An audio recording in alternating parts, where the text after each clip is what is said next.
Draw the graph showing intensity distribution of the fringes with the phase angle due to diffraction through a single slit. What is the width of the central maximum in comparison to that of a secondary maximum? Okay. तो देखिए बच्चों, हमको diffraction pattern में single slit में intensity distribution समझाना है। बच्चों आपको पता है डिफ्रैक्शन क्या होता है? जब लाइट किसी स्मॉल ऑब्स्टेकल या फिर स्मॉल होल से पास होती है तो किनारे पर ऑब्स्टेकल के या स्लिट के लाइट थोड़ा सा बेंड हो जाती है, अपने रास्ते से थोड़ा सा मुड़ जाती है। इस फिनोमिना को बोलते हैं डिफ्रैक्शन ऑफ लाइट। ठीक है। और जब सिंगल स्लिट से हम लोग डिफ्रैक्शन करवाते हैं तो हम ये देखते हैं कि जो मिनिमम इंटेंसिटी होती है जिन जिन पॉइंट पे फॉर मिनिमा, उनकी एंगुलर पोजीशन हमको पता है बच्चों क्या होती है, प्लस माइनस एम लैम्डा अपान ई। जहां पर एम होती है नंबर ऑफ फ्रिंजेज, लैम्डा होता है वेवलेंथ ऑफ लाइट, लैम्डा क्या होता है? Wavelength of light. और जो ई है यहां पे ई जो होता है इसको बोलते हैं विड्थ ऑफ सोर्स।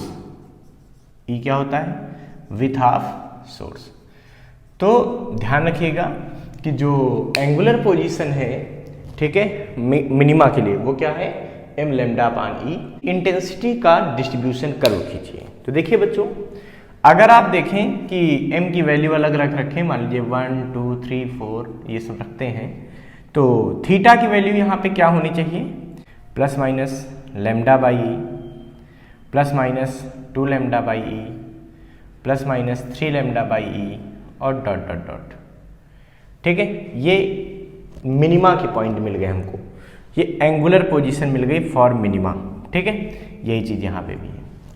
तो बच्चों इसका जब कर्व खींचते हैं तो कर्व कुछ इस तरह मिलता है इंटेंसिटी का एंगुलर पोजीशन के साथ, कुछ ऐसा।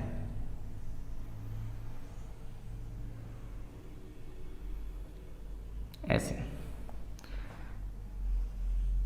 एक बीच में हाई इंटेंसिटी की मिलती है, ठीक है, स्लिट फ्रिंज मिलती है। हाई इंटेंसिटी की फ्रिंज को हम लोग बोलते हैं सेंट्रल फ्रिंज। ठीक है, इन सबको बच्चों बोलते हैं सब्सिडियरी मैक्सिमा।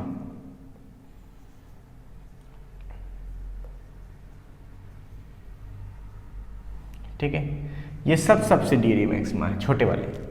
और बड़ा वाला क्या है? ये सेंट्रल मैक्सिमा, सेंट्रल फ्रिंज है और इसकी जो इंटेंसिटी उसको क्या बोलते हैं?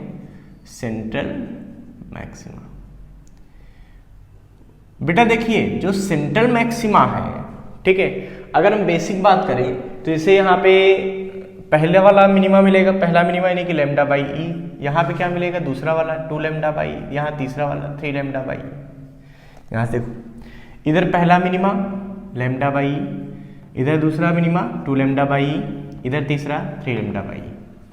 इस तरीके से हम ये देखते हैं कि हमको lambda by, 2 lambda by, 3 lambda by ये सब मिल जाते हैं। यहां से आपको एक बात पता चल रही है कि जो सेंट्रल मैक्सिमा है, ठीक है, उसकी जो एंगुलर विड्थ है वो कितनी है? देखो यहां से यहां तक। जबकि सब्सिडियरी मैक्सिमा की विड्थ कितनी है? यहां से यहां तक।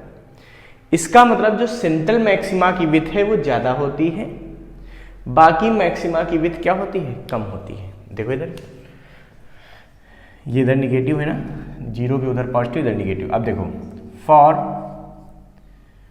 Angular width of central maxima, तो एंगुलर विड्थ सेंट्रल मैक्सिमा कितनी होती है? देखो यहां से यहां तक ये लैम्डा बाई, यहां से यहां तक ये लैम्डा बाई। भाई ये जीरो है, ये लैम्डा बाई हो गई, इधर भी लैम्डा बाई हो गई निगेटिव में, यानी टोटल कितनी हो गई? 2 लैम्डा बाई ई। जबकि अगर हम बात करें angular width of other maxima यानी कि सब्सिडियरी मैक्सिमा, ठीक है, इन सब की जो एंगुलर विड्थ होती है इसकी वैल्यू कितनी होती है? देखो यहां से यहां तक, तो लैम्डा बाई से 2 लैम्डा बाई, ये कितनी हो जाएगी बच्चों? ये हो जाएगी लैम्डा बाई, यानी कि ये कितनी होती है? ये होती है लैम्डा बाई। ठीक है, ऐसे इसकी भी क्या होगी? Lambda by. तो सारे जो अदर मैक्सिमा है उनकी एंगुलर विड्थ क्या होती है, लैम्डा बाई ई, और जो सेंट्रल वाला है उसकी कितनी होती है, 2 लैम्डा बाई ई। बच्चों इंटेंसिटी भी ध्यान रखना, इंटेंसिटी जो सेंट्रल मैक्सिमा की होती है वो सबसे ज्यादा होती है, ठीक है। अगर इस इंटेंसिटी को 100% ले लिया जाए तो इसका केवल 4.5% इसकी इंटेंसिटी होती है, 1.6% इसकी इंटेंसिटी होती है। इसका मतलब यहाँ इंटेंसिटी बहुत ज़्यादा, यहाँ उससे कम, मतलब उससे कम क्या, बहुत कम हो गई है, 4.5% केवल बची, यहाँ उससे भी कम 1.6% बची और कम होती जाती है। मतलब सेंट्रल पे इंटेंसिटी सबसे ज़्यादा होती है, उसके बाद क्या हो जाती है, इंटेंसिटी की वैल्यू लगातार घटती जाती है। तो इसके कंपैरिजन में इसकी 4.5%, इसकी फिर 1.6%, फिर आगे डिक्रीज होती जाएगी। ये बात आप ध्यान रखिएगा, ठीक है।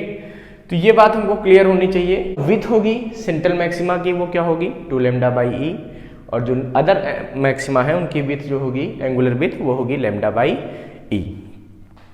अगर कभी बच्चों इसमें लीनियर विथ पूछ दिया जाए, कभी मान लीजिए लीनियर विथ पूछ दिया जाए, तो लीनियर विथ कैसे निकालते हैं, याद करो।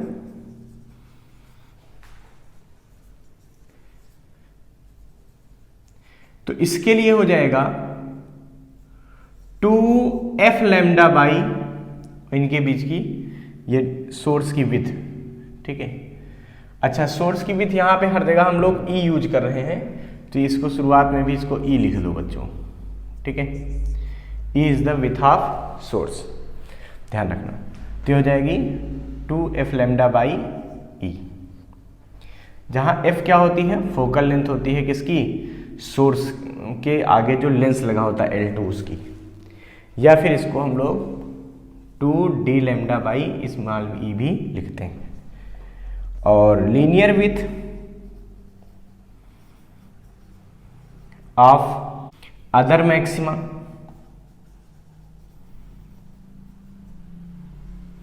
तो ये हो जाता है 2 नहीं होता उसमें होता है f लैम्डा बाई e, या फिर लिखते हैं d लैम्डा बाई। मतलब जहां पर अगर पूछा जाए बच्चों तो f क्या है, उस लेंस की फोकल लेंथ है जो स्लिट के आगे लगता है, या फिर कह सकते हो कैपिटल D जो है distance between screen and slit, screen और स्लिट के बीच की डिस्टेंस होती है। एक बात यहां से आप देख रहे होंगे, चाहे आप सेंट्रल फ्रिंज मतलब एंगुलर विड्थ की बात करें, चाहे लीनियर विड्थ की बात करें, दोनों ही केस में नॉर्मल जो फ्रिंज विड्थ होती है उससे डबल होती है सेंट्रल मैक्सिमा की फ्रिंज। यहाँ भी देखो एंगुलर विड्थ में भी जो एंगुलर विड्थ नॉर्मल फ्रिंज की आई है उसका डबल किसकी आई है, सेंट्रल मैक्सिमा की। तो ये बात ध्यान रखिएगा कि सेंट्रल मैक्सिमा की फ्रिंज जो होती है वो अदर मैक्सिमा की डबल होती है, ठीक है। इसको फटाफट नोट कर लीजिए।